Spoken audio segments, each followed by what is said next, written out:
A few housekeeping items here. As you just heard, we are recording today's presentation. So for those of you that may need to jump off early, or you are attending on someone else's behalf, or you want to revisit the presentation at a later date and time, the presentation is being recorded. So shortly after today's webinar, you will receive an email from me with a link to the recording to revisit or pass along as you feel necessary. A couple other housekeeping items. We encourage questions throughout the webinar today. Depending on your device, you should have a question and answer or a chat box or something that gives you the opportunity to ask questions. So I highly encourage you to do that throughout the presentation. Depending on kind of where we're at and the flow of the presentation, I may stop and answer some of those questions. And we will definitely have time at the end to get to any questions that you do have. But I want this to be, as interactive as it possibly can, considering we're doing this on a webinar and not in person. But again, the message still remains the same. Please ask questions throughout the presentation. I want to make sure that no question goes unanswered. And the questions are all anonymous. I'm not going to, no one can see your name pop up when you ask the question. I'm not going to repeat your name or anything like that. So don't feel as if you need to wait or reach out privately. You can definitely ask those questions as no one else will see who it's coming from. A little bit about today's presentation. As you can see in the title, it's Adulting 101, a guide to financial success. This presentation is definitely geared towards those who are maybe beginning their financial journey and beginning their financial independence. That could be, some of you younger ones in the audience that are, just graduating high school or getting started in college or just recently graduated college, and you have a lot of questions around, kind of understanding income and understanding your finances. It could be those who are maybe in their mid-20s and again, still starting on that financial journey. It could be parents in the audience who are attending maybe on behalf of their kids or their young adults, and they want to share the recording with them or pass along some of this information. So I do, again, want to preface that a lot of today's content is really geared towards that maybe younger generation, late teens, early to mid 20s. Not to say that there's people out there that can't, regardless of your age, there's content here that you may benefit from, but I do want to preface that so that we have expectations set for what you can expect throughout today's webinar. Lastly, we do host these webinars monthly. Next month is National Cybersecurity Awareness Month. So we will be doing a presentation. I believe it's October 23rd. It's a Wednesday, same time, 12 to 1. We're going to have some cybersecurity experts. We're going to have a couple IT folks here from CESLOC and some frontline staff from CESLOC, really going over any and everything as it relates to cybersecurity. Scams are everywhere. So that will be next month's webinar topic. So for those of you that have attended webinars in the past, thank you. If this is your first one, welcome. We hope to see you at some webinars here in the future. With that being said, I think we're going to go ahead and dive into today's presentation. The actual speaking portions should be about, maybe 30-ish minutes, give or take, which would leave us plenty of time for questions at the end. So I do have a poll that I want to launch here. A couple of different questions, just kind of letting me understand who in the audience I'm speaking to and maybe what you're hoping to get out of today's presentation. So you should see the poll that pops up. We'll give folks a little bit of time to answer some of these questions and see what we're working with today. So go ahead and respond to some of those poll questions. Okay, so it looks like we have some folks that are in their early to mid 20s. We have some parents attending on behalf of their kids. Someone just graduated college. People are hoping to learn a little bit about budgeting, saving, building credit. A couple of folks hoping to learn about investing.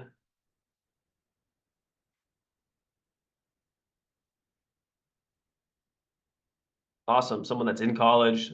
So for those that are writing other, it looks like maybe one or two people have wrote other in the what you're hoping to get out of today. Feel free to put that in the question and answer box, what it is that you might hope to get out of today. I want to make sure I address that if possible. So we've got budgeting, saving, building credit, investing. Great. Awesome. Okay. Cool. So it looks like we have some people in college, some people that just graduated college, early to mid 20s, some parents attending. Great. Okay, cool. Well, thank you so much. I appreciate you all answering those questions. It gives me a little bit of insight as to what I can speak on today. So let's talk a little bit about what is financial success. Again, we talked about the title being Adulting 101, achieving financial success. Financial success really is kind of financial independence. It means having enough, income or savings to cover your living expenses. Without relying on external sources like maybe your parents. And I know for parents in the audience, that's probably music to your ears, right? There's maybe a misconception out there that financial success means you have the highest salary possible, and that's not necessarily the case. Just because you have a high salary doesn't necessarily mean you're making good choices with your finances. But at the end of the day, financial success and financial independence mean having enough money to be able to, kind of pay for your bills, pay for your living expenses, keep a roof over your head, keep food on the table, without having to rely on, things like your parents or credit cards to get by or loans to get by. That really is the true definition of financial success and financial independence. Why is it important? I mean, it's kind of self-explanatory. I think I really spoke to it, but let's talk a little bit about it. It allows you to make those life choices without having to feel any financial constraints. You want to be able to go on that vacation or, make that clothing purchase or pay for your future families, hobbies or activities or whatever that might be. Financial independence allows you to have some security during emergencies. Things come up all the time, and to be able to have funds set aside to pay for that car repair, that medical bill, or that unexpected tax bill, you name it. Being financially independent allows you to be able to cover those expenses, again, without having to go into debt. Financial independence helps you achieve long-term goals, buying a home, traveling, early retirement, or just retirement in general. And so we're going to talk a lot today about a few different things that are going to allow us to achieve some of that financial independence and that financial success. So what you can expect out of today, understanding your income, kind of reading your paycheck, getting your money, what that might look like. We're going to talk about budgeting, tracking and managing your income and expenses. We're going to talk about saving, building an emergency savings fund, planning for future purchases, a few tips and tricks, and talking about some different savings accounts that can help you. We're going to talk about credit, how to build credit, what you should look for when starting to build credit, understanding maybe some of the lingo or, common words that are associated with credit that we really need to understand. Debt management. We're hoping that, most of the people in the audience aren't dealing with any debt, but if you are, we'll talk about a few key strategies and how you might be willing to, how much you might be able to reduce some of that debt.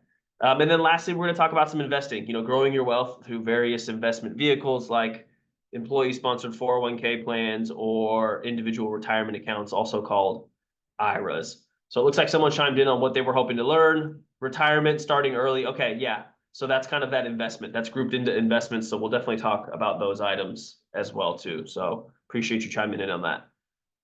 So let's dive in right here. First, about understanding your income. And again, let me preface, some of this may be a little elementary for a few of you in the audience, especially you parents out there, but hopefully, maybe some of the information I'm sharing can be distilled down to your kids or your young adults that you have in your household. So when we begin to understand, kind of our income and how we make money, there's a few different types of income, but the more common ones are your salary, something you get from a job, hourly wages from your job, freelance earnings. Maybe you have a side hustle. Maybe you've been able to monetize a hobby or something that you do. Those are traditional ways that you would get some income. Now we understand, or hopefully up until now, we understand that just because it says you make $16 an hour or $20 an hour, that's not the accurate, that's not the money that hits your bank account. There's a huge difference between your gross and your net income. I can remember getting my first job. I think I was about 16 or 17 when I started really getting some income through a traditional paycheck, not under the table, and understanding a huge difference between, well, I worked X amount of hours and I make this amount of money per hour. I should expect X amount. And that necessarily wasn't the case because we know there's a huge difference between your gross and your net pay. So gross pay is the total amount of money you earn before taxes and deductions. Same thing with salary as well too. Just because you make a $40,000 a year salary, you don't get $40,000 that hits your bank account. There's a huge difference when it comes to salary and hourly wages and even freelance earnings if maybe you withhold some taxes on your own. Huge difference between gross and net. Net pay is the amount of money you receive once all the deductions have been made. Let's quickly view this video. I hope it's going to work. I think I did everything right.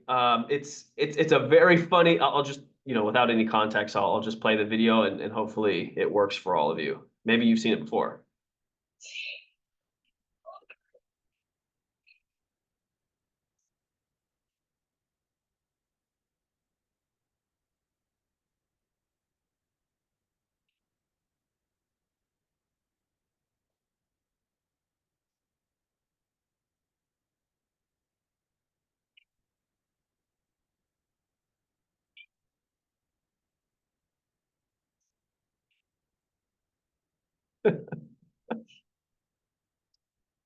That poor kid, a harsh reality that oftentimes a lot of us face, not only when playing Monopoly, and if you're in my family, we were super competitive, but when you get that first paycheck and you realize, wow, on average, 25% of your income is taken out for taxes. There are a variety of different taxes. On the next slide here, I'll show a basic sample of what a pay stub looks like. But there are a variety of different taxes. Depending on where you live, you may have more or less taxes taken out. Depending on some of the deductions that you've completed, you may have more or less money taken out. Depending on other, healthcare costs or retirement contributions, some of your deductions and withdrawals may impact how much money you have that's hitting your bank account. So there's federal and state taxes.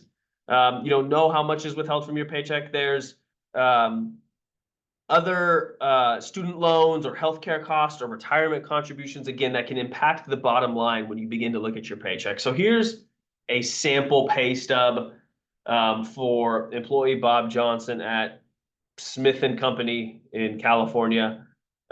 This is what a pay stub is commonly going to look like. It'll list your social, it'll list your pay rate, some overtime hours, as you can see right there. It'll list your pay period.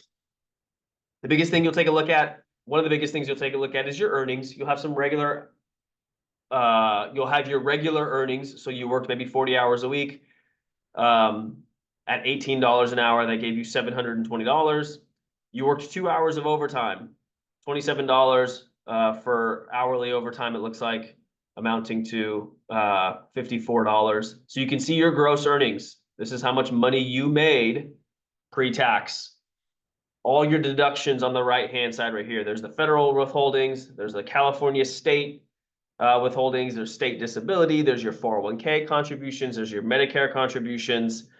So again, this is just kind of a sample as to what some of those deductions might look like on a traditional paycheck. So when you're reading it, it's important to see what's being withdrawn. And this is, as we get into budgeting here in a few slides, this is imperative. We always want to make sure we're setting our budgeting and our spending to reflect our net earnings, not our gross. There's a $213 difference. So when we have plans to make purchases and when we have plans to set up our budget, we want to make sure we're working off of our net earnings. That's why I always like to talk about this when explaining budgeting. Because oftentimes people will make the mistake when they're just getting started on their financial journey of, well, I make $774 per paycheck, or on average per paycheck. That's how I'm going to craft my spending and craft my budget. And that's not necessarily the case, because we know, as we've just discussed, that's not the money that hits your bank account. So you don't want to make your budget plans based off of money that you don't have. So I think this is important. Again, for parents in the audience, for those of you that are just getting started, examine your paycheck. Make sure you have a good understanding. It's also important to look at your paycheck just because you can see if there's any errors. Maybe you were underpaid, or maybe there's some taxes that were withdrawn that maybe shouldn't be, or 401k contributions that are being made that shouldn't be. So regardless, it's always good just to kind of, every once in a while go through your paycheck to make sure everything is accurate. There's a couple of other good videos out there that describe a little bit more in depth your paycheck. So again, if you have any further questions, just kind of Google, reading a paycheck, and there's some folks in different states that'll help you dive a little bit deeper. But for time's sake, I just kind of wanted to go over quickly what this might look like. So let's talk about getting your money. Again, my assumption is most everybody in the audience at least has a bank account. But there's been an alarming trend lately of avoiding direct deposit for any number of reasons. And I'm here to kind of make sure I share that I think having direct deposit is incredibly important for a variety of reasons. But before we talk about direct deposit, let's talk about things that you should avoid. Avoid cash checking services or signing your check over to someone. Oftentimes people will go and pick up their check in hand from HR, and they may take it to a cash checking service. Maybe they don't have a bank account. Maybe they are trusting of banks, you name it, but they'll take it to a check cash servicing company. And the reason you want to avoid these is really because of the cost. They're going to charge you fees to cash your check at this said company. And so your hard-earned money, they're taking, a couple percentage points off of that. So just avoid those cash checking services place and the safety. So if you go to a check cashing place and you get your check cashed and you walk out of there, you have a large sum of money that you have on your person. The safety factor of not carrying that large amount of money alone should really deter you from wanting to use any type of cash checking service company. People sometimes will sign their check over. Maybe they'll sign it over to their parents or a trusting family member. The safety of that as well too is just dangerous. So to avoid that, I can't express enough to open up a bank account, get a standard checking account at any type of financial institution, and enroll in that direct deposit. It's immediate, it's safe and secure, and it's convenient.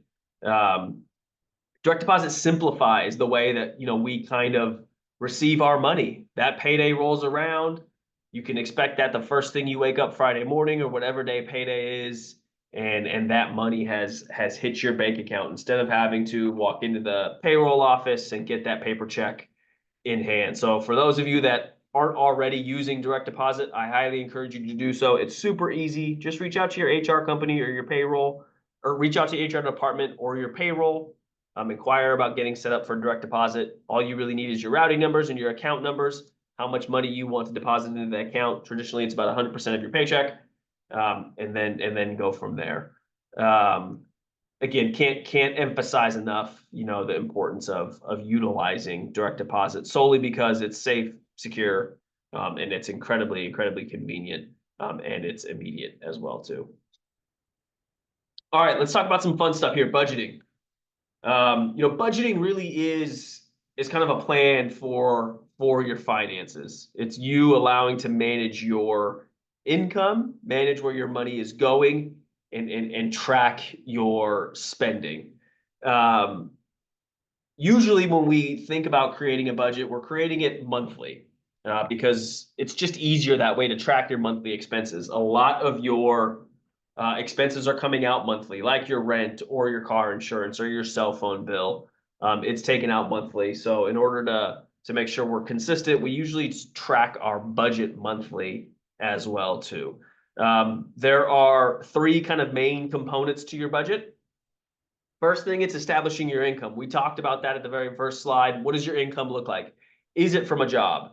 Do you have a set salary? That should be very easy to figure out then what your income is. Are you working hourly and you have kind of a rough average of what you make per month? Take a look at the last 3 or 4 months, how much money you've made on average, and use that as kind of your benchmark for your income. Do you have some parent support? Maybe you are, working a part-time job while you're in college, So you have some money from your job and maybe your parents are helping support you as well too. Whatever money hits your bank account, make sure you're putting that in your income column. On the next slide here, I have a sample budget that we'll go over. But again, I just want to make sure that I'm kind of talking a little bit about what it looks like first. Now comes kind of the, I don't want to say tricky part, but it involves a little more time and effort, and it's figuring out what your expenses are. There are some fixed expenses that are super easy. And again, understanding that I may not be capturing everything when it comes to expenses. My expenses as a, with a family and a kid is going to look totally different than the expenses of, maybe a 22-year-old that's currently, just graduating college and getting started in their career. So let me preface by saying there may be some expenses that you don't have, and there may be some that you do have that are not included on here. This is just kind of an example of what it might look like. There's those fixed expenses like rent, maybe you're sharing a room or something like that. There's the car insurance, the cell phone bill. Those are the same month after month after month. They're super easy to track. You can input that into your Excel spreadsheet pretty easy.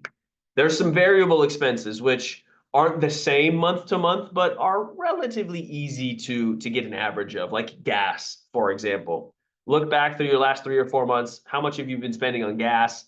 Put that average in there. Is that, $50? Is that $80? Is that $120? Just get that average.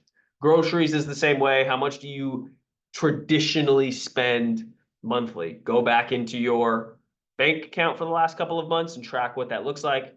Debt, that's another one that kind of is variable. You do make those minimum debt payments. Some months it's higher, some months it's lower, but you can get a general idea of how much you're paying per month towards debt by looking through the last few months. Now's the fun part. It's those discretionary expenses. It's the eating out. It's the fun money. It's some of that hobby-based spending. That's a lot harder to track. But again, same premise remains. Go through the last few months. Look at about how much money you're spending on eating out, fun money, things like that.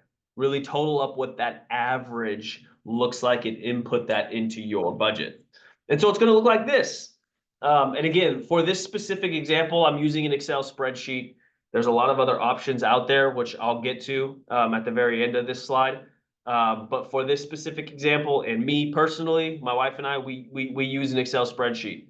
It does the math for you. It's super easy to track. You can input and change numbers, as you'll see here in a second. But this is maybe what your budget would look like. Again, preface, income may be different for you, expenses may be different from you, but just as an example's sake, here's what a budget might look like for someone that's just kind of venturing out on their adulting journey or their own financial independence. You can see on the left-hand side, we have our income. Let's say you have a job, you make $2,500 a net income per month.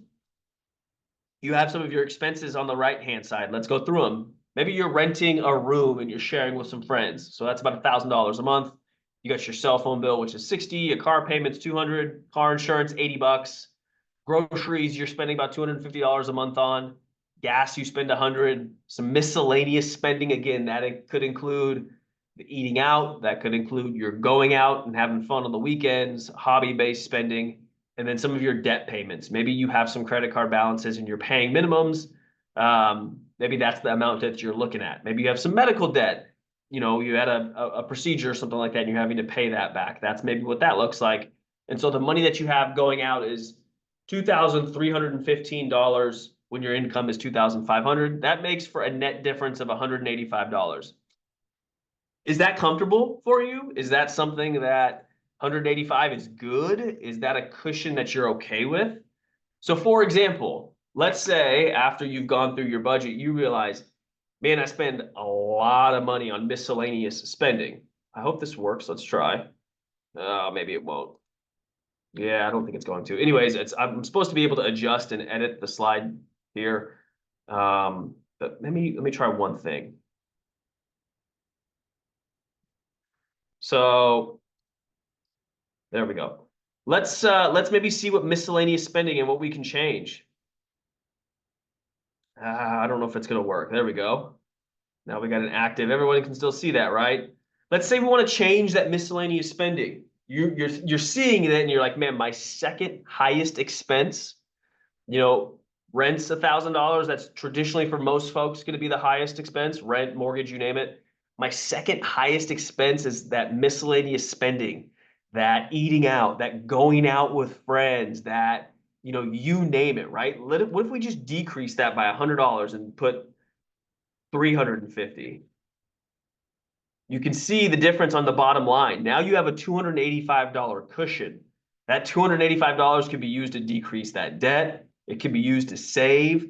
Maybe your car insurance went up, right? So you need to figure out now your car insurance is $125. Maybe you got a ticket. Maybe it's just super expensive like it is in California for car insurance.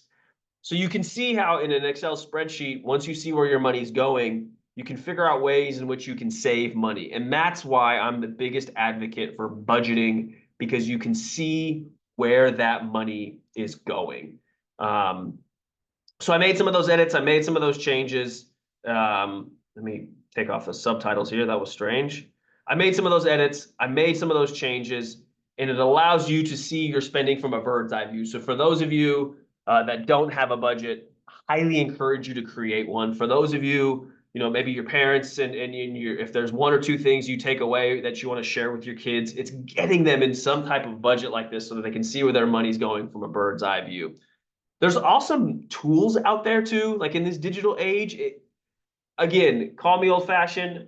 I prefer Excel, but there's other apps out there. You can use apps like Mint, M-I-N-T. A lot of these apps will connect to your bank account, so it will track your spending.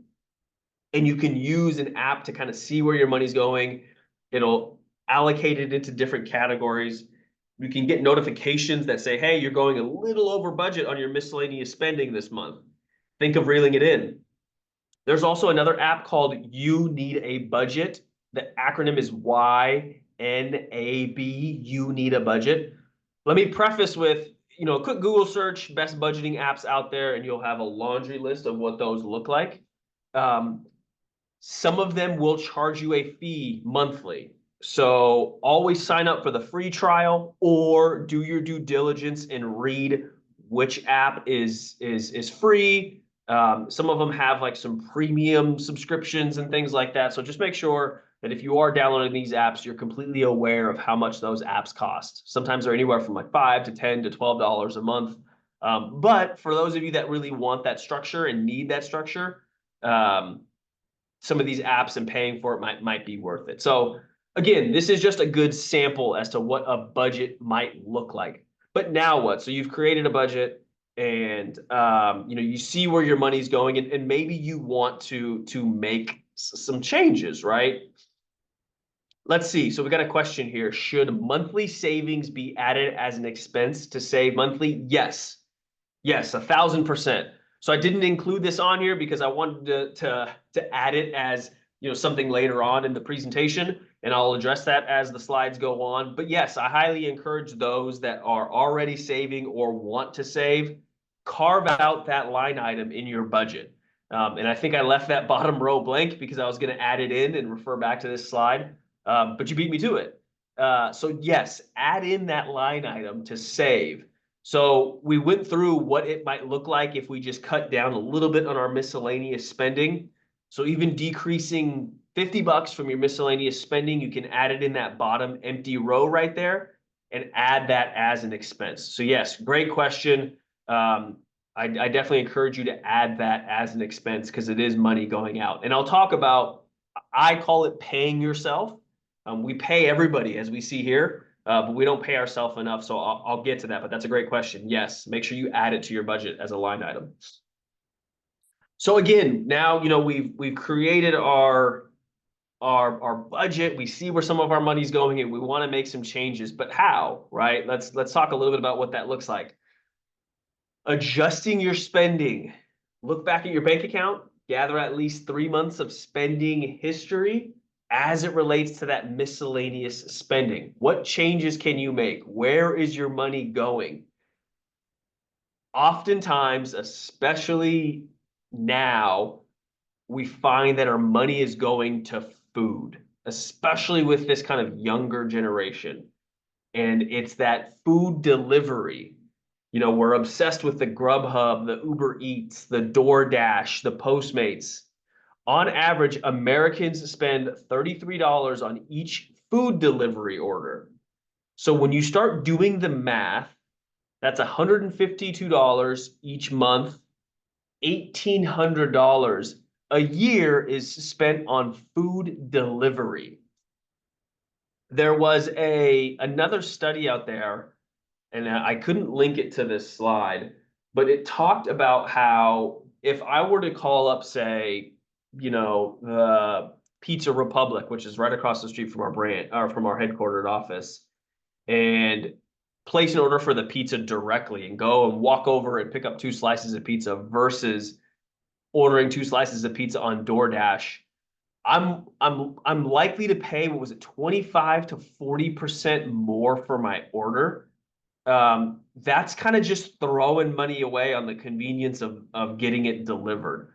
And so oftentimes when we see where our money's going and why does our budget seem so highly skewed towards miscellaneous spending, it's because of some of that food delivery stuff. So let's be very cautious of how often we're utilizing those things solely for the convenience factor. So not to say you shouldn't ever use it, but let's be cautious of how frequent we're using those food delivery services. There's another cost comparison down there on the bottom right. It talks about if you go out to eat, what the average cost is.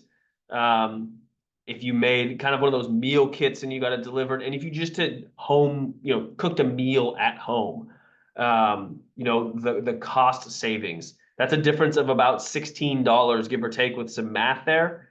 And so for folks that maybe are not happy with, the amount of money they have left over every single month, it really boils down to a lot of that. Where's your money going? How much money is being thrown away on unnecessary expenses? And oftentimes it's our needs versus wants as well too, right? This younger generation is fed a lot of advertising and marketing, especially on social media. And oftentimes it's not stuff that they need, but stuff that they want, and it's unnecessary spending.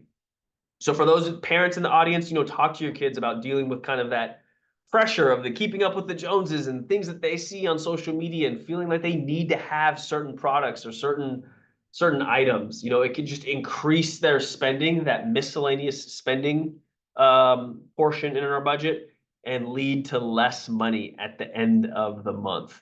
And again, creating a budget and seeing where your money's going month to month allows you to make some of those changes. People think that just because you have mobile banking and you log on to your mobile banking and see what you're buying and what your balances are, that's not a budget. Create a budget, see those specific columns and those subcategories of where your money's going and make those necessary changes. And you'll see a big difference in how you handle your money. Savings. So a perfect transition, as that question was asked. Sometimes saving money isn't as simple as people make it, like just transfer money over. Well, it's oftentimes not that easy. Saving really is a mindset shift. It requires adjusting your priorities and making some sacrifices. So, I talked about it. Sometimes people think that they don't have money left over to save, but after they've created their budget, they can see things like DoorDash, eating out, once or twice less a week, limiting the impulse buying is sometimes the key to freeing up some funds for savings. So, when it comes to saving, it's important to start small. And I can't emphasize this enough with especially the younger generation. Recognizing that funds are probably tight and, you're not making the salary that, your parents are making. And so, it feels like a difficult challenge to save, but oftentimes starting small, $10 to $15 a paycheck or $10 to $15 a month, just starting somewhere and getting in that habit of paying yourself first. So once you've examined your budget and you see that you can decrease a little bit of like maybe the eating out, add that line item like the individual asked, add a line item for savings and allocate that into your monthly budget. $10, $20, $30, $50 a month, and start putting that into a savings account. another reason to use direct deposit. So the cool thing about direct deposit is you can add a couple different accounts on where you want your money to get deposited into. So for example, you can put 95% of your net paycheck into your checking account and 5% into your savings account. So you don't have to worry about transferring that. You can set up automatic transfers between your checking account and your savings account, making sure on the 1st and the 15th, or on the 15th and the 30th, or whatever it might be, that $10 to $15 is automatically transferred into a savings account. So what kind of savings account, right? Those traditional savings accounts that most of us have are getting you 0.01, 0.001. So next to nothing. Explore a high yield savings account. Right now, they're very, very popular. They're giving you anywhere from 4.5 to 5.3% interest on your balances. And a lot of them have zero minimum deposit amounts.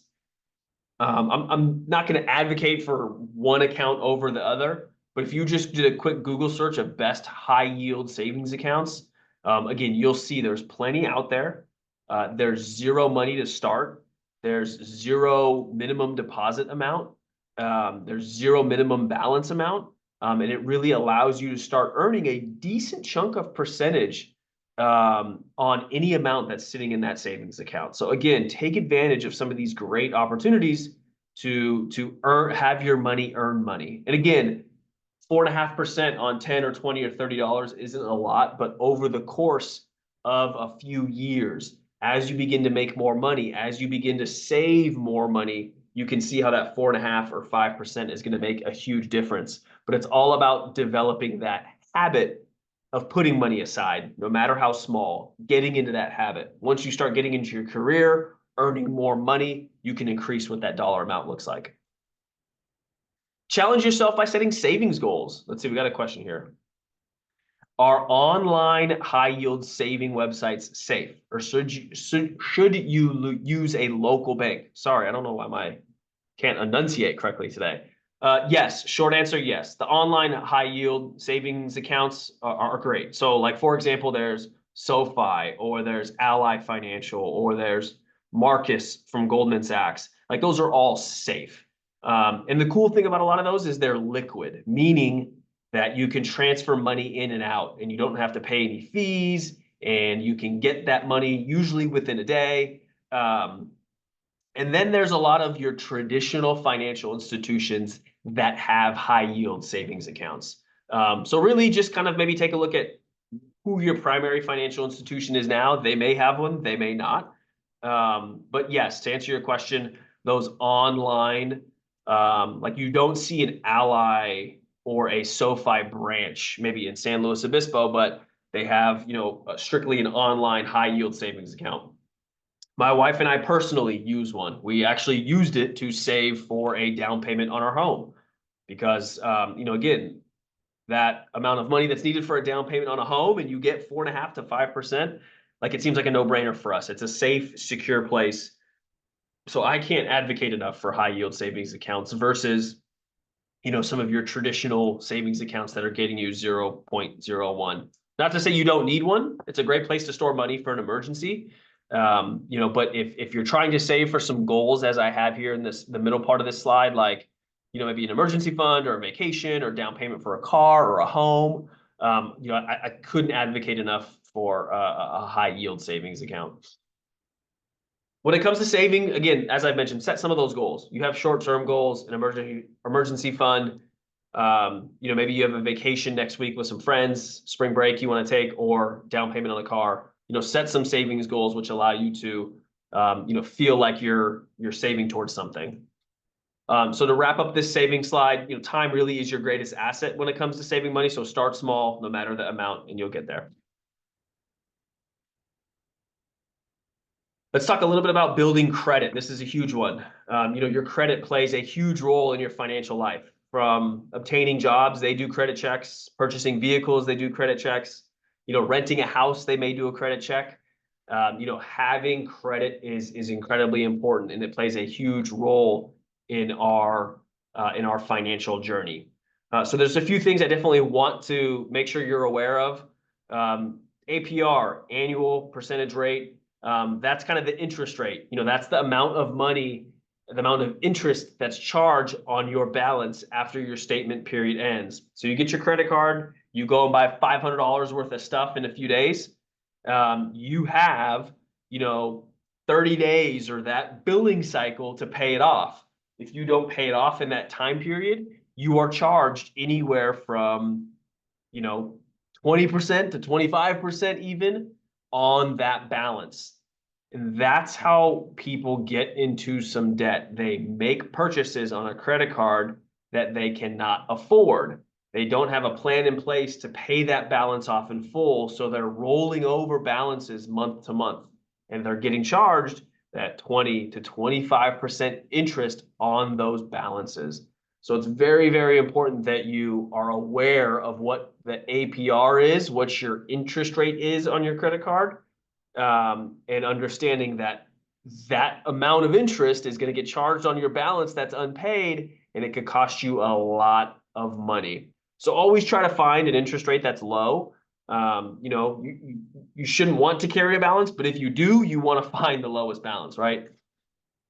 The minimum payment, that's the smallest amount you can pay by your statement due date and still meet the terms of your credit card agreement. So a credit card company is going to say, you can pay off, you charged $500. Your minimum payment is, $50 or $60, and you can roll over the remaining balance. But remember, you're getting charged interest. So you should, at the very, very minimum, at the very, very least, always pay the minimum, but strive to pay your balances off in full every single time. Parents, stress that enough to your kids. Please encourage them, pay those balances off in full. So how to start building credit? There are several options for your first credit card. Typically, it's best to go to the bank or credit union where you currently have your checking or savings account. When you have established history with them, they may be more inclined to give you some better terms on your credit card. There's a couple other options. You can start with a student credit card. It's specifically geared towards students, so those credit limits are incredibly low, and they're designed to prevent students from maybe misusing their credit. There's also a secured credit card, and this is a great way to build credit. You put down a deposit of $250 or $500, and your credit essentially is pulled from that deposit. That's a great way to build credit with positive payment history over the course of 6 months, 8 months. You can begin to develop some positive credit, apply for credit on your own, and get an unsecured credit card. Look for pre-approval opportunities and avoid credit cards with annual fees to start. Pre-approval, those are great. We love those. We don't want to have to apply or anything like that. So pre-approvals are awesome. And avoid any credit cards with annual fees. Some credit cards will charge you $100, $150, especially for those that are just starting out on their journey. That could be a lot of money. So avoid having to deal with a credit card that charges you a fee. Get a financially backed credit card that can be used everywhere. Don't pigeonhole yourself to just a Best Buy credit card, which you can only use at Best Buy or Sephora or Home Depot. Get you a card that you can use everywhere. Start with very small purchases, pay it off in full, and establish some good credit habits. Building credit is great because it helps build your credit score. Your score is calculated based on the information on your credit report. FICO score ranges from 300 to 850, and a good credit score is between 670 and 740. In 2023, the average FICO score in the US reached 715, which is actually not bad, all things considered. So again, positive credit use reflects a good credit score. Your credit score is made up solely of how you use your credit, how you carry your balances, how you pay your bills on time. I kind of got ahead of myself there. But again, your credit score is made up solely of how you manage your debt. If you pay your bills on time every single time, if you Keep your overall debt balances very low. You're going to have a positive score. There's a couple other factors, as you can see on the left-hand side of this pie chart, like length of credit history, credit inquiries. That's when someone checks your credit and types of credit, but really focusing on paying your credit card bills on time every time and decreasing your total balances is going to lead to a high score. I'm running a little short on time. I've only got a few slides left, but I want to make sure I get to the investing part as well too. So decreasing debt. Hopefully you're someone in the audience, especially at such a young age, that you don't have debt already. But if you do, it's important to take inventory of where you're at. How much money do you owe to your creditors? And what are your interest rates? So we saw on our earlier budget that there was a line item and it was $175 to our creditors. So great, we already have that amount. If that's looking like it's too much, or if it's looking like you want to start allocating more money to your debt, you have a few different options here. You have the snowball or the avalanche. The snowball, we'll talk about that first, focuses on total debt size as a priority. Make your minimum payments on your debts every single month. Any extra money you have left over. And remember, we played around with our budget. And if we decreased our miscellaneous spending, we have a little bit more money. We have maybe $200, $250 to play with. Throw that at your smallest balance. Just get that small balance out of the way, so on and so forth. There's the avalanche method, which tackles our highest interest rate. Interest, as I mentioned, is what costs us to be in that cycle of debt. So we want to tackle that high interest rate. A 27% interest rate on a balance can just feel like you're only paying interest and not the principal amount. So any excess money we have left over, throw it at that highest interest rate balance. Think about a debt consolidation loan. Again, that should only be taken advantage of if you feel like you're in a position where you can't manage paying off your debts on your own. There's also balance transfer cards. It gives you potentially 18 months of 0% interest by transferring a balance. So it buys you time to chip away at that principal amount without having to worry about dealing with interest. Okay, lastly, as we kind of begin to close out this webinar, let's talk a little bit about investing. And I think, for some in the audience, especially some of our younger folks, or parents in the audience, if you talk to your kids about investing, it may seem overwhelming. Like, why am I having to worry about investing now? But long-term safe investing can allow you to build wealth over time. And it's a great way to put your money to work as you begin to start on your financial journey.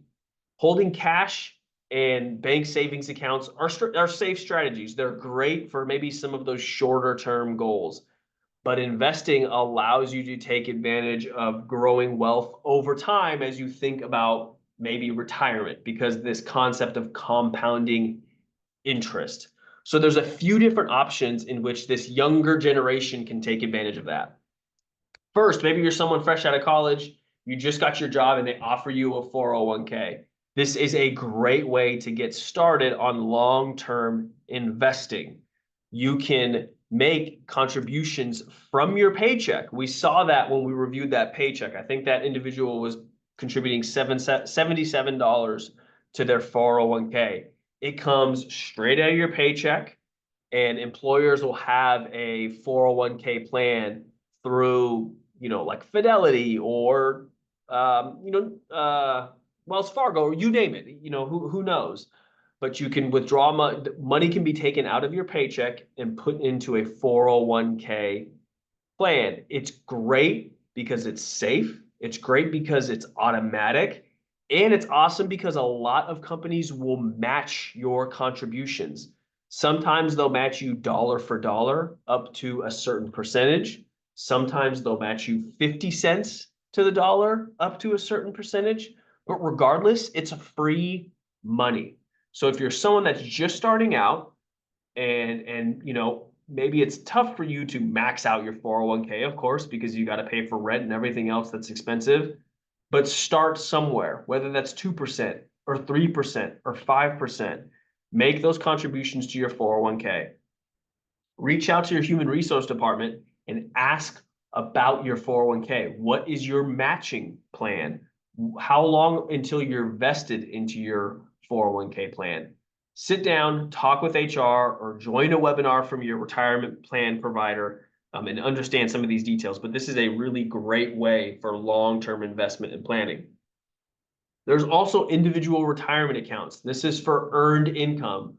So maybe you have a job, maybe you do some freelance work, maybe you have an hourly job that you can't contribute to a 401k or your company doesn't provide it. That's okay. There's still retirement savings options for you, and they're called IRAs. They're individual retirement accounts, and they operate very similar to a 401k. You can make contributions as often as you want on earned income and see that money grow based on compounding interest over time. Again, these accounts are designed for retirement savings. So it may seem so crazy in your 20s to begin thinking about retirement planning, but 40 years of compounding interest, and I'll show you here in the next slide, is going to go a long way. There are several types of IRAs. There's a traditional IRA and there's a Roth IRA. The biggest difference is how that money is taxed. On a traditional IRA, it's not taxed until later. On a Roth IRA, you pay taxes on what you contribute right up front and your money grows tax-free. So oftentimes the younger generation, especially those in like their 20s, are gravitating towards Roth IRAs.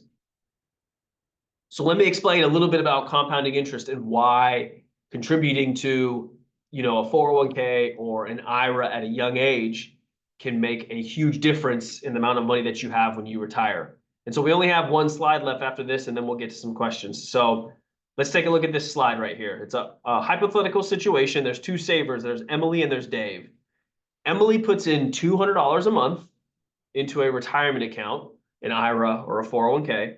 And maybe they get maybe Emily gets 6% rate of return starting at $25. So at $25, or I'm sorry, $25 at the age of 25.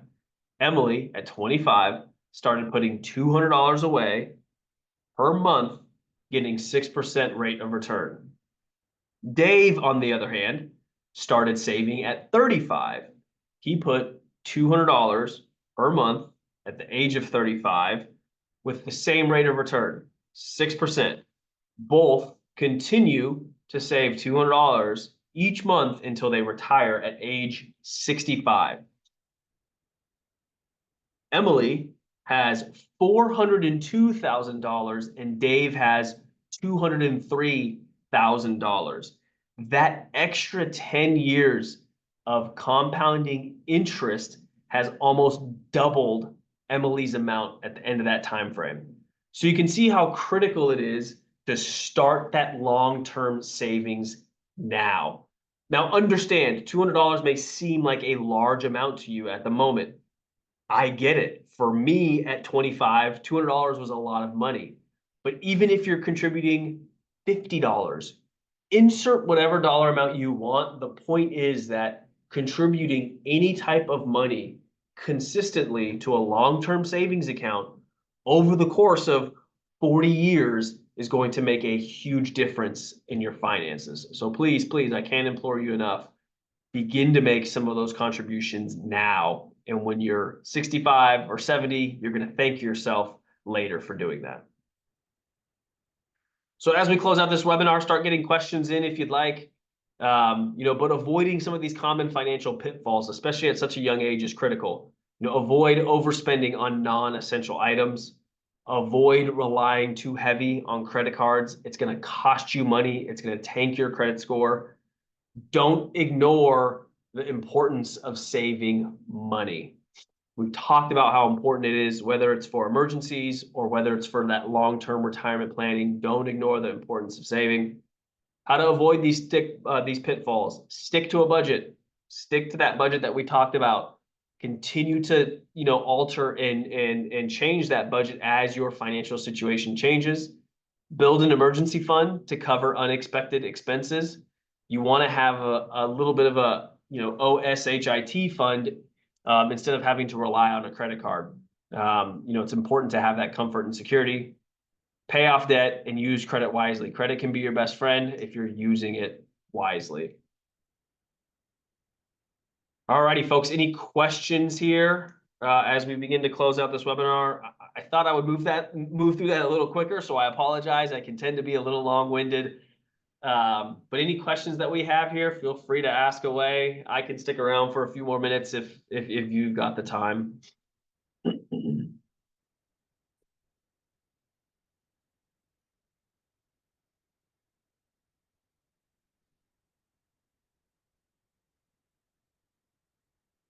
Again, this is being recorded, so you will receive a link to the recording of this presentation. And I'll make sure I pass that along. So please distribute this and share the recording. Thank you. I appreciate that. Thanks for joining. Again, next month, October 23rd. Let me just confirm that date, actually, because I've said it a few times. Yes, October 23rd, Cybersecurity Awareness Month is October. We're doing a cybersecurity presentation, scams with the advancements of artificial intelligence. I keep getting that text message. We received your package. It's at the warehouse. Click this link. Like, that's a scam. So again, highly encourage you to attend that presentation. All right, we got a question here. Where do I open up an IRA? Great question. Any financial institution can offer up an IRA. So Ceslock has IRAs. Your bigger financial institutions, your banks, they have IRAs. You can also open it up through a private brokerage as well too. They have individual retirement accounts. So your options are endless. I would, kind of start where your primary financial institution is. But any place like Ceslock or anyone else, they have individual retirement accounts as well too. So yeah, again, you can kind of open those up anywhere. They're super accessible. Oftentimes they don't have minimums to start. You can make regular contributions, set up regular transfers. So they really are great tools.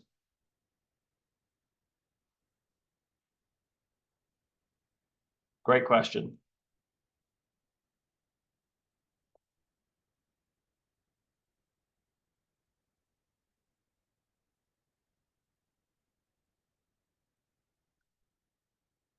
Any questions here, folks? Last call.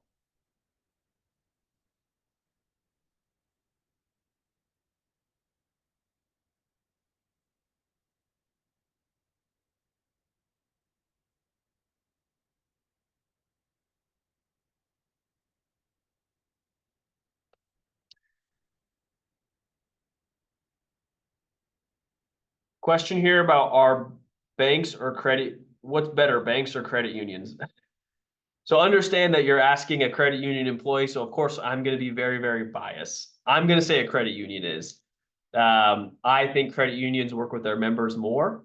I think credit union accounts are a lot better. For example, credit union like checking and savings accounts have zero fees, whereas maybe some of your bigger banks we're going to charge you a fee for not having a certain amount of money in your bank. They're going to charge you a fee if you don't deposit a certain amount of money in your bank account.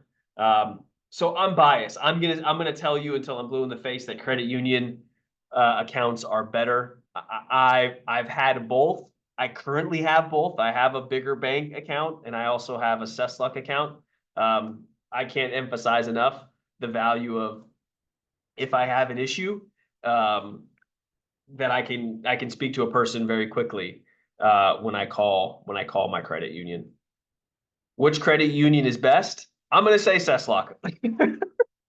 There's another opinion here and that you can't see it, I don't think, but it says Ceslock is great. Been with them for years. That's from somebody else. So I'm going to be completely biased and own that bias that I'm going to say Ceslock is best.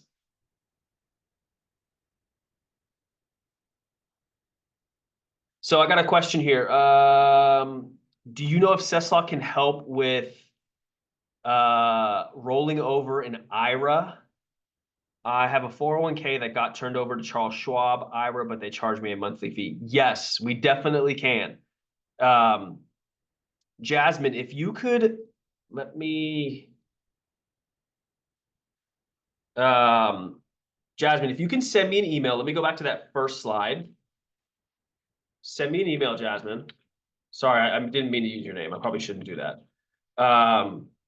Send me an email. Where's my email address at? Send me an email right there. And I'll get you connected with the right person here at Cesslock that can help you with that rollover. But yes, Cesslock is SESLOC, as you can see on the screen right here. But yes, we can definitely help with that rollover. And there's no fees charged for a rollover as well, too. So it's great that you're seeing that. Yeah, because that's so annoying to have to be charged on those fees.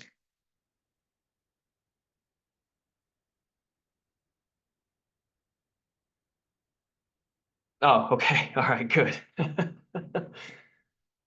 Yes, I agree. Young people need to know about that, the difference between retirement savings. Yeah, I really love that slide. It's a crazy what a 10-year difference makes. And it doesn't seem like it would be that much, but it's almost doubled. So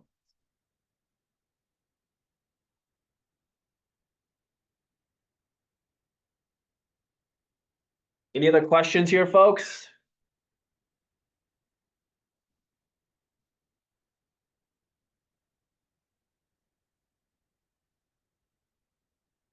For my kids who are in different states, are credit unions the same? Yes. So the simple answer is yes. You know, credit unions, regardless of the state, are pretty consistent. And what I will say as well too, the great thing about credit unions is that we are all part of a co-op. So, for example, I used to live in San Diego, and if I had a credit union account in San Diego, I can use my debit card at an ATM at a credit union here in San Luis Obispo. I could use my credit union debit card and walk up to a Cesslock ATM and pull money out and not have to pay any fees because credit unions are part of a co-op. And that is the same nationwide. So I'm a Cesslock member. If I go and visit Texas next month, I can walk up to a credit union ATM in Texas, input my Cesslock debit card, and pull money out and not have to pay a fee. So yes, state to state, they're pretty much the same. I can't deposit checks or anything like that, but I can definitely use my debit card at their ATM to withdraw money. But yes, I mean, for the most part, credit unions are the same state to state. The fees are better. They're better compared to your bigger banks. So a huge advocate for credit unions, regardless of the state that you're in.